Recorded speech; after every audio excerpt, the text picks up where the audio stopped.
Sundaragandam, 54th Sarga from Slokam 32. Yugantakalanalatulyavegaha samarutognilvavridedi visprik vidhumarashmilbhavaneshu sakto rakshasharirajya samarpitarchiki satamatyartato vannihi lankam rakshasa ज्वालामाला परिक्षेपैः अदघन्मारुतात्मजः तेन शब्देन वित्रस्तादर्शितास्तेन चाग्निना अभिपेतुस्तथा घोरा हनूमन्तं निशाचराः तं प्रदीप्तैश्च शूलाग्रैः प्रासैः खड्गैः परश्वदैः हनुमन्तं महावेगैः अक्षिपन्नैरतर्षभाः ते राक्षसा भीमबलानाप्रहरणान्विताः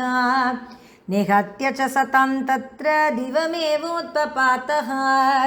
स च विक्रम्य सहसा सङ्क्रामश्च गृहात् गृहम् लङ्कामादीपयामास वायुपुत्रः प्रतापवान् सलाङ्गोलोपसक्ताग्निः मुक्तो मृत्युगृहादिव लङ्कापर्यदहर्कृत्स्नां खेग्रहः सम्पतन्निव तोरणेषु गवाक्षेषु रम्येषु शिखरेषु च तिष्ठन्ति स्म प्रपश्यन्तो राक्षसा प्लवगोत्तमम् हुताशनज्वालसमावृता सा हतः प्रवीरा हतसर्वशोभना हनूमतः क्रोधबलाभिभूता बभूव कालोपहतेव लङ्का ससम्भ्रमत्रस्तविशस्तराक्षसा समुज्ज्वलज्वालहुताशनाकिता ददर्श लङ्कामनुमान् महामनाः स्वयम्भुवः कोपहतामिवावनिं गृहाह्य शृङ्गाग्रतले विचित्रे प्रतिष्ठितो वानरराजसिंहः प्रदीप्तलाङ्गूलकृतार्चिबाली व्यराजदादित्यैवार्चिबाली आदित्यकोटिसदृशः सुतेजा लङ्कां समस्ता परिवार्य तिष्ठन् शब्दैरनेकैरशनिः प्ररूढैः भिन्दन्निवाण्डं प्रबभौ महाग्निः तत्राम्बरादग्निरतिः प्रवृद्धो वृक्षः प्रभक्किं शुकपुष्पचूडः निर्वाणधूमाकुलराजयश्च नीलोत्पलाभा प्रचकासिरेभ्राः वज्रीमहेन्द्रः त्रिदशेश्वरो वा साक्षाद्यमो वा वरुणो नीलो वा रुद्रोऽग्निरर्को धनदश्च सोमः न वानरोऽयं स्वयमेव कालः किं ब्रह्मणः सर्वपितामहस्य सर्वस्य धातुश्चतुराननस्य इहागतो वानररूपधारी रक्षोपसंहारकरः प्रकोपः किं वैष्णवं वा कपिरूपमेत्य रक्षो विनाशाय परं सुतेजः अनन्तमव्यक्तमचिन्त्यमेकं स्वमायया साम्प्रतमागतं वा इत्येवमूचुर्बहवो विशिष्टा रक्षोगणास्तत्र समेत्य सर्वे सप्राणिसङ्घां सगृहां सवृक्षां दग्धां पुरीं तां सहसा समीक्ष्य ततस्तु लङ्का सहसा प्रदग्धा